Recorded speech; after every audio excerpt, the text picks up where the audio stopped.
Hello, I'm Michael. I'd like to introduce you today our new multiplexer. We have a device.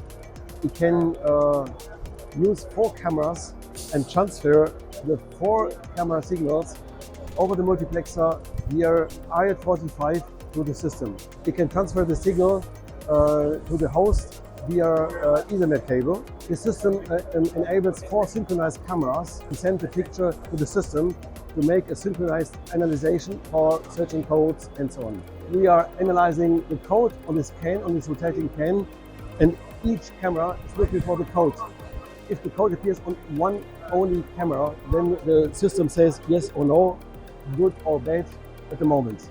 Even hidden positions can be searched by 4 cameras looking as a surround, in a kind of surround view. This multiplexer enables you to put the cameras close to the application and avoids long cabling due to 4 micro BNC coax cable connected with the multiplexer and only 1 Ethernet cable to your host. The ruggedized cameras are not able to work in this kind of harsh environment. The multiplexer is compliant with MIL standard 810H, also compliant with IEC 668.